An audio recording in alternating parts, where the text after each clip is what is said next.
Hey guys, subscribe for daily content. And if you're shopping for gear, make sure you check out the description for the newest items at some of the very best online retailers. There's also links for some of the items that I personally recommend. Thanks! What's going on YouTube? Metal Complex here, and today I'm going to be sharing with you guys my picks for the top 20 best folding knives of 2024. Please do not skip this intro. This intro contains very important context when it comes to my reasoning behind these choices. First of all, there are no prototype knives in this list. In order to meet the criteria for this list, the knives have to be released and available in 2024. I am not going to include knives that are slightly different from 2023 or before counterparts, right? So they changed the lock on a knife. Nope, not going to count, anything like that. This is also not the final list for the year. I will narrow this down to a top 10 and get very specific on the different categories. I'll probably also release videos of very specific lists like value, etc. So expect that. This is also going to be rapid fire. Don't expect me to fully review each knife. I have already done that, and you can check out the individual reviews on my channel. The knives on this list range from very inexpensive to very, very expensive. I am, after all, an enthusiast and collector, and I have the benefit of handling some of the wildest knives on earth, so some of that stuff is going to be included. I will do my best to link everything down in the description, but some things are either very, very unavailable or, like I said, very, very expensive, so expect to see that too. Everything in this video is in no particular order, but I will tell you what's currently in the lead towards the end. And finally, before we begin, I'll remind you guys that getting a good utilitarian knife in 2024 is extremely easy. It's not a mystery, not hard to find a good knife, but getting an interesting one that's got a unique design or some sort of innovative element, that's a little bit more tricky. So I think maybe now you guys have the full context and we can get going with the list. Thanks so much to my patrons for supporting me. Please make sure to follow me on Instagram at metal_complex and on TikTok at _metal_complex. Starting off here with number 20, I'm very happy to include the Kershaw Bell Air. This one makes the list very specifically because it is an excellent value, ambidextrous, USA-made EDC knife. Straightforward, good tool, great materials, magna cut, love that. I think Kershaw really nailed it, and it's no surprise. Kershaw's been doing a great job for a really long time. This guy comes in at about $150, which is extremely competitive when you're putting it up against other actual USA-made knives. Moving on here to number 19, I believe this was a 2024 release, but you guys can correct me if I'm wrong. This is the Migron MVA, which is actually quite a bit different than its much older full-size Valona brother or sister, whatever you want to say. But at $50, this is so unbelievably good. 14C28N, you can get a PVD coating if you want, titanium pocket clip, just good all the way around. This is a wonderful, wonderful budget knife, and we had a ton of budget knives released in 2024, but the MVA, or the medium Valona, really is just a step above the rest in terms of overall quality, and it makes for an excellent tool. Beside that, moving on here to number 18, and that's going to be the Kingsford Nassin. This one is on the list because it is ridiculously stylish. I love the polished gold ano. I love the gray contrast, or the sort of acidy gray contrast. This is CPM 20CV and titanium with a titanium pocket clip. The OEM is Kaiser. This is a production version of his original custom, and I think the price is honestly extremely competitive, and it just looks, you know, for knives that have minimalist designs right outside the shininess here, this one just kind of is a step up. It feels a little bit more special. It feels like a little bit more effort. Whenever when I say minimalist, or when I hear minimalist, I mean, oh, so you mean a lazy design, right? That's a very marketable word. This was not lazy. This was anything but lazy, and it also comes with big phosphor bronze washers that you can include if you don't want the smooth bearings. I am a huge fan of the Nassins, and I think a lot of people would really enjoy that one. Moving on here to number 17, and that's going to be the Machinewise Sonora. Now, this is a substantially more expensive knife, but this is a USA-made integral, a small batch USA-made integral with contoured scales. For those of you who know, you know that that is hyper expensive. So there were some other US integrals that came out this year or last year that were less, but none that were nearly as impressive or nearly as detailed. There's so much work that went into this knife, and the V2 that I just handled, which I am giving away as part of my 600,000 subscriber celebratory event, that one was even better than the V1. This is an absolutely phenomenal knife. These do come in really, really expensive at $650, which is expensive for a pocket knife. But when you consider USA, integral, contoured, the excess machining, right, all of the materials, this is a Magna Cut blade, by the way. Yeah, you're going to be hard pressed to find something that is apples to apples super competitive with this. I am hyper impressed with this, and it's nice to see that some incredible USA made knives are still being made. Let's return to the opposite end, the budget end, and talk about number 16, the CJRB Pyite Lite. They actually managed to take a knife that everybody thought was like, okay, we got it, you've made enough of these. They actually managed to take that knife, make it a little bit longer, a little bit more interesting, make it less expensive, and make it better all the way around. The contoured scales, I don't even mind the injection mold plastic scales on this knife because you can get it sometimes for $30. $30. AR RPM 9 contoured injection mold plastic scales, which are fine, right? You have the nested steel liners, ambidextrous clip position. This is a wonderful tool, and it is included on the list because of its overall value. Moving on here to number 15, and that has to be the Exceed Designs Aver. This is such an impressive, another one that has that minimal, stylish look, but heavy emphasis on the stylish. It's not just minimal, it actually looks really, really great. Wonderful materials, including titanium and M390. Slight contouring. We have an ambidextrous clip, meaning you can flip it over. But what's cool about this knife is you get all of this ridiculous quality, right? Like a good titanium frame lock. All of the little details are thought out. It's very smooth, right? You get that really cool high polished blade.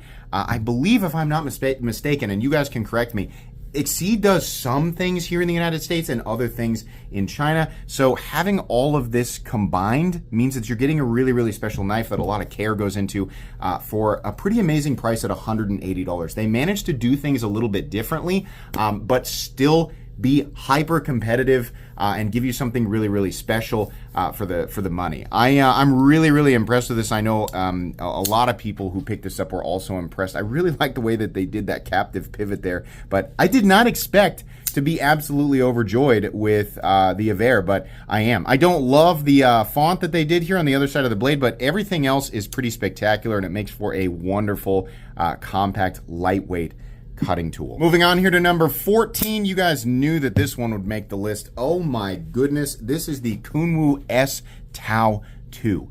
I think dollar for dollar, overall execution, exotic materials, right? Things like coatings. When you combine all of that together, it is really hard. At first, initially, you look at this knife, you're like, wow, that's expensive. I mean, they start at the base price, non-DLC, I think they start around $310, $320, something like that. It's gonna be more for DLC. But when you combine all of these elements here, not only is this a wonderful tool, like at base, it's a wonderful tool that is it's almost laughably easy to manipulate with the rear flipper, if you want to use the front flipper, right, or you want to use the opening hole.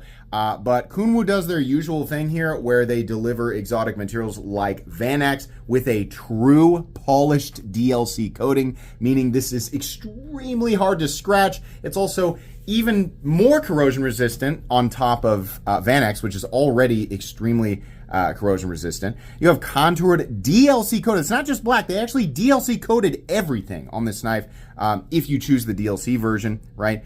Contoured textured titanium. We've got Damascus pivot collars on both sides. A beautiful milled clip that has ambidextrous mounting positions. Really wish they did a backspacer, but they didn't. This is spectacular. It is so, Kunwu is so like woven into the enthusiast community, and they can predict what we're going to like before we even know that we would like it. I think they're doing an excellent job. I think they are one of the best premium Chinese production brands out there, and they have unlimited potential. This is wonderful and definitely deserving of a spot on this list. Moving on to number 13, let's go back to the budget end. I think pretty much nobody expects me to put this knife on the list, but I think this knife is extremely underrated, and that's the CJRB Prao. If I'm not mistaken, this is a Ray Laconico design, and it does look Ray Laconico-y, even if it isn't, and my memory isn't serving me well. This is a wonderful full-size or large budget knife. At about 50 bucks, you have a really, really great crossbar lock with high-tension Omega springs. You have fantastic access to that opening hole, which is not the case with the other knife that they released that looks just like the Bug Out. This is an option for people who want a budget knife, want something a little bit bigger, and need that ambidextrous locking system because they are ambidextrous or they're left-handed, right? This is a wonderful, wonderful tool at $50. It's on the list because it's an incredible value, but so overlooked by so many people. I really, really loved this, and I wanted to include it here at least as one of the best budget knives of 2024. Moving on here to number 12, and it has to be the TW Price Designs Rain.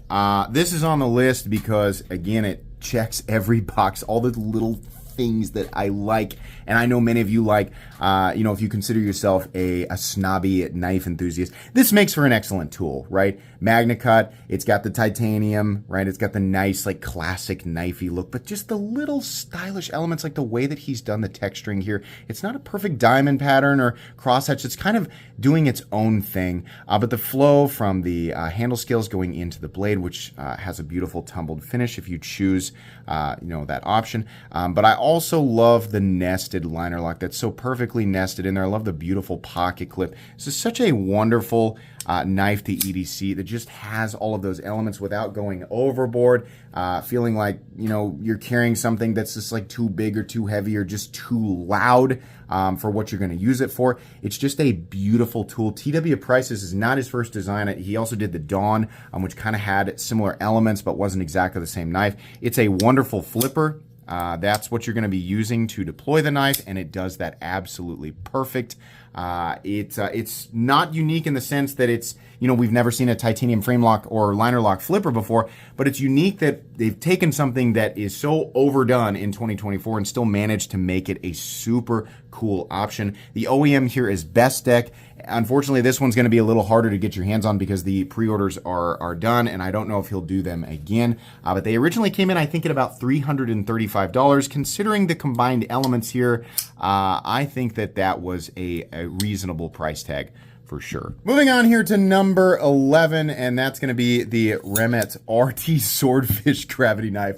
I don't think you guys need me to tell you why this knife is on the list. But I'm going to anyway. It's on the list because it's just stupidly cool. We have a titanium case with a spring-loaded switch that sort of opens up these little wings and allows the blade to drop out of the frame, and then you do the exact same movement to get the blade to drop back into the frame. Now, these are definitely expensive knives, but considering what they made here, I'm not upset at the base price tag, which I think is $265. I think it might be a little more than that. It's definitely a little more for the DLC titanium here.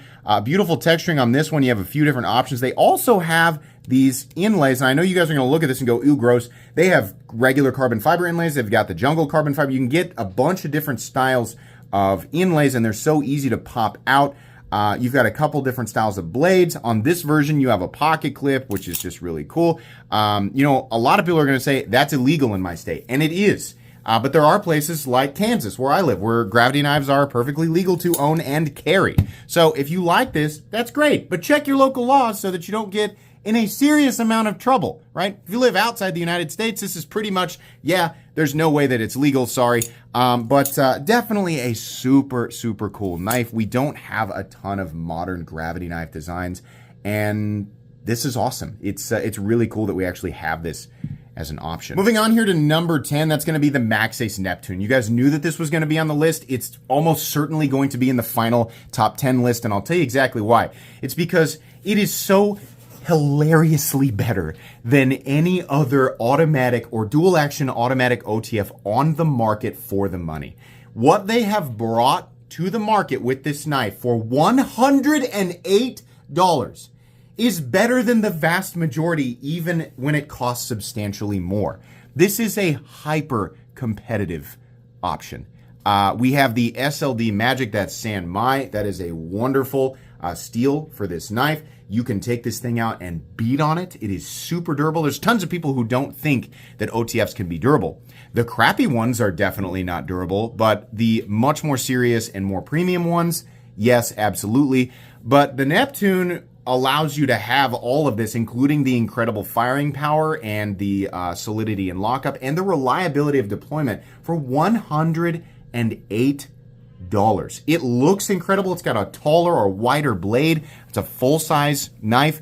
It's honestly amazing. The only downside to this knife is how hard it is to actuate the switch. A lot of people said, it's cool, but man, I have to use two hands to fire it. You might need two hands. So I've requested that they do a Neptune 2 and widen out that switch like they did on the new Combat Trodons from Microtech. But if you've always loved the idea of a Microtech double action OTF, you just didn't want to spend over $400 for it, you haven't had a ton of options in the budget world. We've had the Lightning, and then we've had a whole bunch of crap from pretender companies that are rebranding the Ally Express stuff and calling themselves Cobra Raven something or other 9000. Yuck. Go with the Maxace Neptune because it is absolutely superior. Moving back to the much more expensive and much less obtainable end of this list. Probably going to make a lot of people mad. Sorry about that. Number 9, this is the Oz Machine Company Roosevelt XL. Not only is this knife ridiculously expensive at, I believe, $800 or $900. I don't 100% agree with that price tag, by the way. But it's also essentially unobtainable. I was lucky enough to get my hands on one, and price aside, I love everything about this knife. The standard Oz Machine Company Roosevelt was a little too small for me, kind of basic with the flat scales. A lot of people would look at this and say this is also basic. This one, however, has contoured titanium scales. This is fully in-house USA made, which, by the way, if you're confused, why can Kershaw make a $150 knife and some of these companies are making $700, $800, $900 knives? I don't agree with the price tag on this guy, but is this much more expensive to create and profit from, right? Is it much more difficult to profit from than something that is mass produced like a USA Kershaw? Absolutely. It is hyper expensive to create something like this 100% in-house, outsourcing essentially nothing with materials like contoured titanium and 6364 Magna Cut. So if this has ever not made sense to you, why are some USA made knives so much more expensive? It's because they are authentically more expensive to create. They do not rely on volume and cannot. And again, much more of what they're doing is legitimately in-house. Much less is outsourced. There's a reason for it. So I feel like this knife should be much more around like the, $650, $750 mark. But getting back to the knife itself, I love the ergonomic profile. I love the look of it. It's almost scary smooth. I mean, it's wonderful. I love how clicky the detent is. I love how premium this feels. And honestly, if you told me that this knife was made by some hyper premium Chinese manufacturer, I would believe it if I didn't know anything about Oz Machine Company. But they are manufacturing on a level that is, like a few other companies out there, it's just unheard of. There are a select few USA knife makers that are creating, I would call this mid-tech or semi-custom, and their machining complexity and execution is 100% on par with some of the best Chinese OEMs in the world, which is confusing to people because what we used to think is China make bad knife. China not make bad knife anymore. China make kind of scary good knife now. So it's really cool to see a US-based company like Oz Machine Company really delivering and really making something spectacular, even if the initial aesthetic is very basic. This is one of those knives that you really have to handle to kind of understand what's happening there. Moving on to number 8, a knife that's definitely in the same ballpark, and that's the, again, 100% in-house USA-made brown Cortex XL. Only slightly less expensive. I think these started at I think it was $780 or $800, something around there. Again, I don't love that price tag. I think they should have been a little bit lower, but these are, again, way more expensive to create. They have to rely on a lot more than just, the volume of manufacturing because they can't pump them out. the same way that a huge company can do things. These are not contoured. I really wish that they were, but not contoured, but a beautiful diamond texture on there. We have a beautiful, super hollow ground blade. I mean, if you want to call this like a Warncliffe or a reverse Tantor, whatever you want to call it, is perfectly fine. It is stupidly slicey. Something I love about this is how they have perfectly nested that liner into the titanium. I love that. I prefer locks like this over your exposed titanium frame locks. The action is absolutely superior to a lot of general competition. And honestly, it feels a little bit better like this, and the Oz Machine Company Roosevelt, right? It's kind of in a similar spot to like the Koenig Arias or Herman knives, right? Shirogorov knives, where there's something special about the action and you really can't put your finger on it. But there's a lot of companies out there from all over the world that just haven't quite figured out exactly how to achieve action like this. That's just a half step better than what we generally consider to be the best, but Brown Knives is able to do it. And it's one of those knives where like that doesn't look like anything special, right? A lot of people would say that. And then you handle it, which is definitely something you hear on YouTube from other content creators, and they go, oh, wow, that is really special. On top of that, it's just a really stylish knife, and it's really impressive, general USA manufacturing. We have the little bald spot under the clip. No ambi mounting position for the pocket clip. Really beautiful ergonomics. Love the choked up position. This is one that I actually carry and use. You can't, tell that the blade's, I guess, a little more gunked up than some of these, but I'm a huge fan of the profile here, and it's definitely, this is an XL knife that's based on the original Cortex, not the FSD, which is a much bigger knife. So while this isn't an XL knife in and of itself, it's definitely XL compared to the base Cortex. I really hope in the future that they decide to do contoured scales on this, and they decide to do that really beautiful, nearly mirror polished tumbled blade. That would definitely help justify the price tag that's on this one. I don't doubt that it will probably increase if he ever does that, but that would be really cool. Still though, this is definitely one of my favorite knives of 2024. Moving on here to number 7, also a knife that came out in 2024, I think, but if I'm wrong, you can correct me. This is the Rob Johnson's Cedar. These are made essentially the same way that like the Brown Cortex XL and the Oz Machine Company Roosevelt XL are made, like the same sort of like all in-house semi-custom or mid-tech build quality, small batch, all of that, but it's made in Latvia and is quite a bit less expensive at about $650, still substantially more expensive than your average pocket knife, but definitely made a lot better. Oh, this is also one that I love carrying. I wish that it was contoured, but it's not, and that's okay because look at that super fine texturing. This has beautiful flipping action. It has beautiful pivot action. The reverse flick action on this knife is very good and very satisfying. Breaking the detent is really great. I love the RWL34 blade that has been hyper polished up here on the flat, contrasting with kind of the smoky gray down here. Really great cutting edge, nice tip there. Really nice pocket clip texturing on the pocket clip, little backspacer there. This is one of those knives, again, that when you feel it, you go, oh wow, there really is a huge difference between some of these way more expensive all in-house knives or mid-tech knives versus, a lot of the super premium Chinese production stuff. Not always. It's not perfectly consistent. I think it's a lot harder to get one of these types of knives right, than it is to get something like a super high-end Chinese production knife. That's much more common and often a better value. But knives like this are special, and I've handled a ton of them, and not all of them made the list this year, obviously, nowhere near. But the Cedar, absolutely, these knives are special. They are worth the money, and I think he's actually spot on with that $650 price tag. Very cool. Happy to put that one on the list. Moving on here to number 6. This is specifically for people who love the big, unnecessarily overbuilt knives, the Migon Genon. Now, we've had a lot of overbuilt, right? When I say overbuilt, in this sense, it literally just means really thick materials for essentially no reason.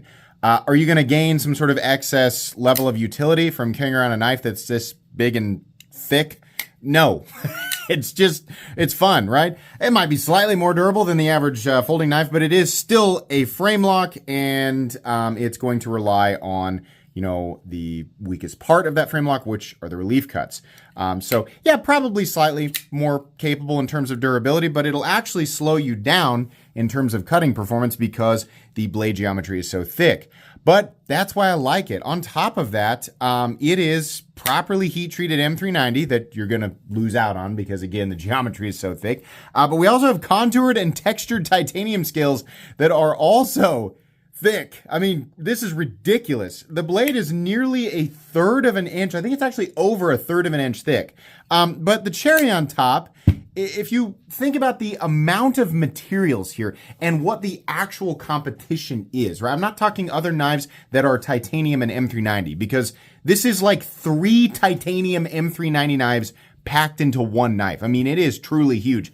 This is far and away the least expensive knife in this category. Oftentimes the competition, direct competition, is like $450 plus, $500 plus, if we're talking about just stupidly thick materials, which again is kind of useless for the vast majority of people. But for people like me who just enjoy the novelty of this stuff, the Genon is probably the cheapest or one of the cheapest in this category at $350. There is, of course, another Migron option, and that's the Arma. Yes, those are brother knives.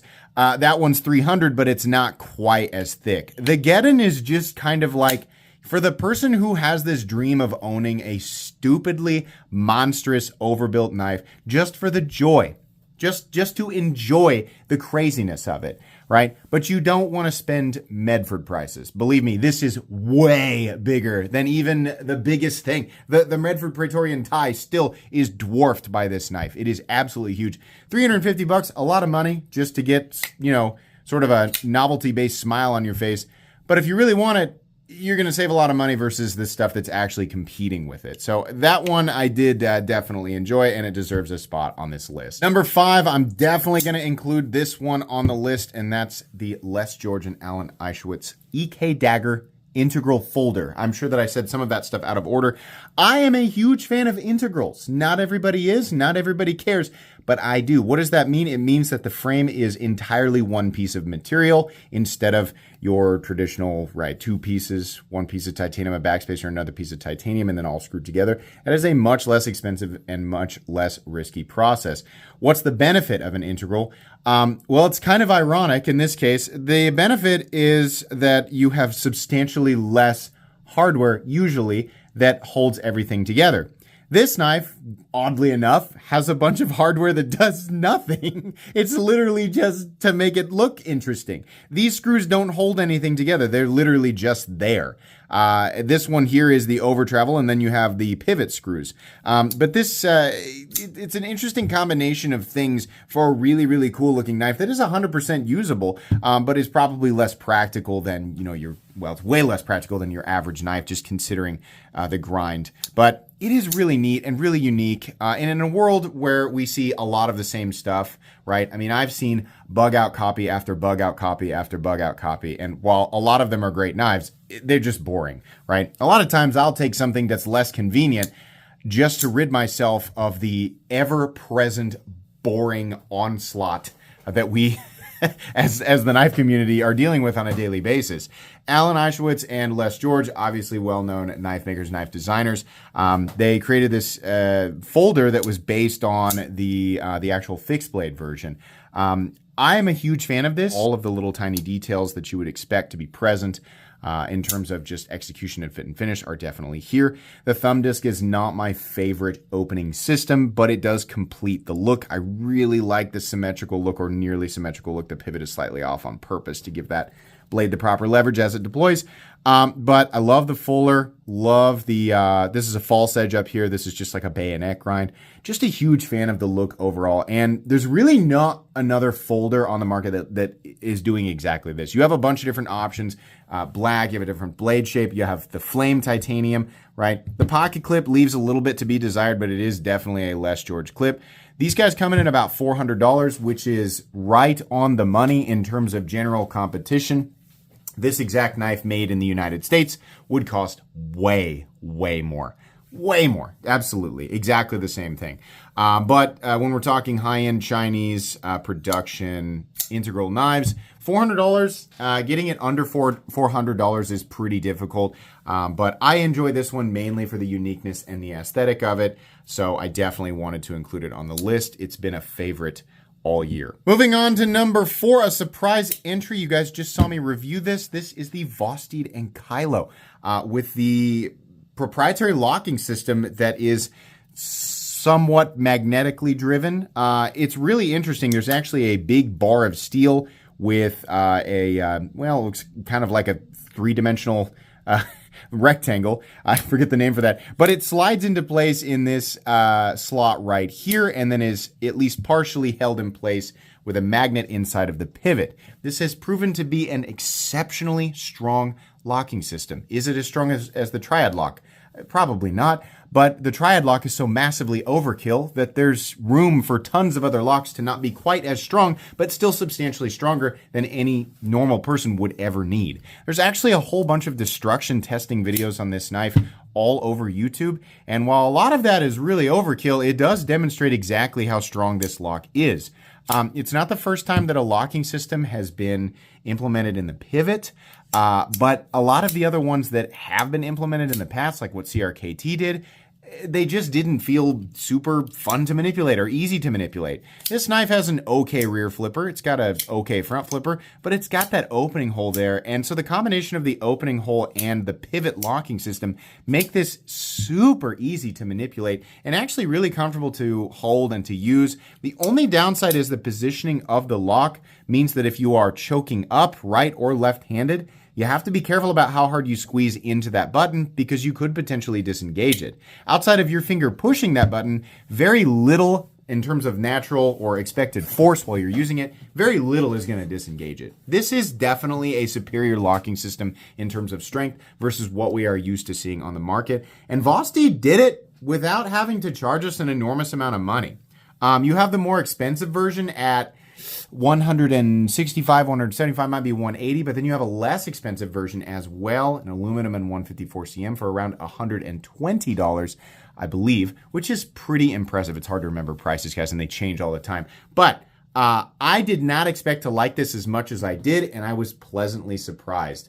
Vostede is a company that I have definitely been keeping my eye on. They are capable of doing some really interesting stuff, and I like that. So well deserving of a spot on this list. Moving on to number 3, if there was an award for the most ridiculous thing of 2024, it would definitely go to the Midgårdsmesser and PMP Boss. Yes, you can actually buy this knife now. This is so ridiculous. The term overbuilt is probably the weakest way to describe this thing. This is essentially a folding titanium short sword with a near mirror polished blade. Unfortunately, well, I say unfortunately, it honestly doesn't even matter that much, but in terms of how much money you're paying for it versus what we expect in terms of steel on our practical knives, CPM D2 is not the first thing that comes to mind. Yes, CPM D2 is different than regular D2. Yes, it is substantially more expensive. It's not really what people want. And we kind of lose sight of why we want it, especially when we're looking at something like this, where the whole idea of the proper blade steel composition goes completely out the window for a number of reasons. But I get it. At $450, it's a lot of money. You really have to want something ridiculous, and you kind of have to know that it's ridiculous and impractical before you buy it. But that's what PMP and Midgårds do. They've been popular for a long time. They are expected to make stuff like this. This is probably the most insane thing that they've ever made. They are combining sort of the brute caveman elements of these silly, ridiculous, overbuilt knives with some honestly really impressive knife enthusiast elements like this polish on the blade. The fit and finish on this guy is amazing. The lockup is honestly amazing. The action is, I'm going to say amazing, but really it's more like it's dangerous. You really have to, boy, it is so smooth and the blade is so heavy. You really have to be careful. This thing back here, I guess you could call it a flipper. Yeah, I guess. Every time I flip this, I get a little bit nervous. It does lock up solid. This isn't the type of thing that I would expect, like, oh, because it is big and ultra robust, I should definitely take it out and do, try to pry the door off a bomb shelter. No, I wouldn't do that. You can do that if you want to. I'll leave that up to some of the other channels who like to do that stuff. But from an enthusiast perspective, it's just a really impressive and bizarre thing. I very much doubt that this will make it into the final top 10, but it is certainly one of the most ridiculous knives of 2024. In fact, it is absolutely the most ridiculous knife of 2024. And honestly, it's one of the most ridiculous knives that I have ever handled. $450 is a lot of money, again, for something that is mostly useless and mostly novelty, but it is built well enough that you can depend on it if you want to put this in your pocket and use it as a cutting tool. I would imagine it would hold up to probably a little more than your average folder, but it's not indestructible, far from it. So be very careful if you're going to pick this up, and I would recommend simply enjoying it for the ridiculous thing that it is. Moving on here to number 2, I had a feeling that the WE Knives and Dalibor Bergam tour would make this list, and I was right. You guys have not seen me unbox this yet, but this is an integral. It is a WE integral, which means we get that beautiful silver bead blast as an option. It is beautifully easy to manipulate with an absolutely beautiful blade. Part of the reason that I was so excited for this knife is because it was designed by Dalibor Bergam, who makes custom knives out of Croatia and is currently making a custom knife for me. This is not your typical custom knife maker in, like where people think of, oh, okay, so they have machine processes and they have this or that, but that, they have a few hand elements, but they're making knives that are specifically customized. Dalibor Bergam is a full-on knife maker. This guy makes his own materials. He makes his own San Mai. He makes his own titanium Damascus that is infused with zirconium. This is a real legendary knife maker. Part of the reason why I, wanted my custom made by him, I've always enjoyed his design language. And when I say that you're not prepared for Dalibor's Instagram, I mean you are not ready to see what he does. It is ridiculous. On top of that, he's known for making integrals. This is a true handmade knife maker. Really, really amazing. So I had to check out his design through WE Knives, and I'm happy to say that it is fantastic outside of one element, and that's the pocket clip. It's simply too long and has too much of a bill for me. But outside of that, the thing is spectacular. It's amazing. This is a Chinese-made integral, but with WE's new magic sauce, which people are starting to find out exactly what I mean by that. There is a clear step up in terms of production quality with WE Knives over the last year and a half or so. Not to say that they were bad in the past, but wow, something that they changed is just dramatic. It's absolutely insane. This definitely has that applied to it. On top of that, this is a premium Chinese integral knife. I mean, I already said the EK integral dagger and other Chinese manufactured integral knives with premium execution of materials. It's really hard to get under that $400 mark. That $400 mark is very, very competitive. This guy, in its base price, comes in, I believe, at $378. That is mind-boggling. I don't know. I honestly don't know how they're doing that. There are going to be plenty of people out there who are going to say, or they're going to claim that this knife can be made for $20 or $30 and it's just pure profit. That's incorrect. This is not an easy thing to manufacture, even when it is in China. These are contoured, beautifully machined titanium scales, one solid piece. We have an absolutely beautiful pivot, beautiful blade. You have a bunch of different options with this, including damascene steel. Truly, the only part about this that I don't like is the design of the pocket clip. I mean, it's machined very well. It's executed just fine. It's just too long and with too much of a bill for me. But wow, is this incredible. And for people who do like integral knives, this is one of the best values on the internet, in the world, period. This is spectacular. They did a great job with this knife. And finally, moving on here to number 1, which is the only knife on the list that is actually ordered correctly. I mean that this is the best knife of 2024, in my opinion, at the moment, and that is the Winter Blade Co. Severn. Wait a minute, wasn't this on your 2023 list? Yeah, I goofed up. Because it was a prototype then. I went back and watched my videos, and a ton of you guys pointed that out in 2023. They said, that's not fair. This is a prototype. It's not going to be released until 2024. Well, it has been released. And as many amazing knives as we have all seen in 2024, I mean, it's really been a wild year.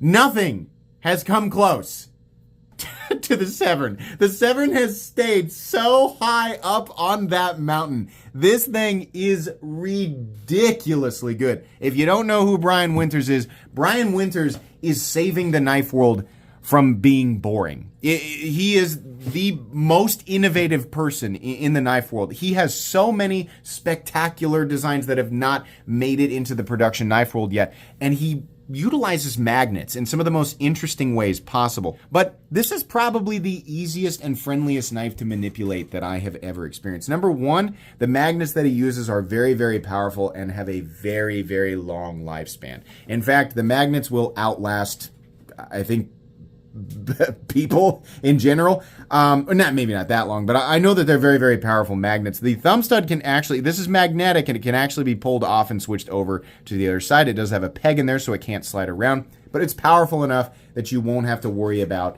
losing it when you're deploying it. The system, which does not run on Omega springs, does act similar to a crossbar lock, but again, without having to rely on Omega springs, it means it is much more reliable over time and incredibly strong. So you can manipulate this with the locking system, the Severn. I'm going to call it the Severn Integral Lock because I can't remember exactly what he calls it. It is very reliable, very durable. You can deploy it using this opening hole here. You can deploy it using the magnetic thumb stud. You can also deploy it utilizing this spring-loaded rear lock release. You're essentially releasing and manipulating the lock from so many different areas. So like the Shark Lock, it's back here, but this tab doesn't stick up permanently. It's almost kind of GTC spring loaded. So you can pull this back and release the blade like this, or you can, this is my way to manipulate this knife, is to reverse flick it, and then when I'm done, pull this back and whip it into place. This falls down into a nearly flush position, which is really important when you are choking up on this knife. This knife is a great example of a knife that looks all gimmick and no function, when in reality, it is the exact opposite. It is stupidly functional. The blade is incredibly performance-oriented, nice and thin. You get a nice, strong, I'm going to call this, I guess, more of a sheep's foot. You might call it a Wharncliffe, right? But being able to do those draw cuts and really being able to slice efficiently, all of that. This is the M390 version. This is not Bacon Damascus. It's kind of a Bacon laser. They've lasered that pattern into the blade, but it is M390 and titanium. And the less expensive version, I believe, is aluminum and 14C28N, which you would think would push it into the budget category. But because of how complicated this is to create, it's not. But it's still a really, really good deal. But because of what this is, there really is, I mean, like you could say, well, we have the Demco 80 20.5, and that's close enough. Or we have the Flytanium Arcade, that's close enough. We have the Wii Vision R or the Civivi Vision FG, that's close enough. No. All of those knives are only partially the same thing. This knife is truly the full package. It manages to put all of those cool things into a knife and make it incredibly convenient without actually taking away from convenience. A lot of times elements like this actually pull away from our ability to effectively use these things as daily cutting tools. This is all convenience, function, and cool factor. Stylishness, right? You can say, I don't really like the look of it. That's perfectly fine. Whether or not you find this, aesthetically pleasing is purely subjective. But in terms of a good premium cutting tool that is doing things differently than other good cutting tools, good premium cutting tools on the market, this thing stands alone. I mean it when I say there's a lot of great stuff in 2024. Nothing has come close to the Severn. The Severn has been in prototype phase for a very long time. This knife has had this super long period of time to be challenged, at least on the Metal Complex YouTube channel, for the #1 spot of 2024. It's so solid. Like, it has this secured so easily. I will be flabbergasted if anything between now and the end of 2024 is able to even kind of compete with it. I very much doubt that anything will take the #1 spot. A lot of you have your Severn knives, and my opinion on this thing is being echoed across the knife community. People are able to identify this as an amazing thing. Definitely a huge part of knife world history. It's a strong lock. It's convenient to open. It's reliable. It's just amazing. The only downside is that it is expensive, but honestly, when comparing apples to apples, I really don't have an issue with the price tag. I think that we are all lucky to have Brian Winters, and I think Brian knows that. I think the only thing that has a chance of bumping this out of the number one spot would be another Miracle production knife released before the end of 2024 from Brian Winters himself. That's honestly what I think. The Severn is definitely number one right now. That's it for the list. I hope you guys enjoyed. Like I said, these knives will be linked down in the description so that you can check them out. If you think I missed something or overlooked something, please let me know down in the comments section. I'll at least talk with you about it. We still have a long ways before the end of the year, so there's time to make additional, more specific lists. And there's also time to adjust the top 10 if I didn't include something. Please make sure to follow me on Instagram at metal_complex and on TikTok at _metal_complex. If you enjoyed this video, leave a like. If you'd like to check out my other content, I do of course have lots of videos of knives that are either expensive or inexpensive that I do or don't like, so check those out. And if you enjoy all my content, go ahead and click on that Metal Complex logo right there and subscribe because there's definitely more coming. Thanks again for watching, everybody, and have a great day.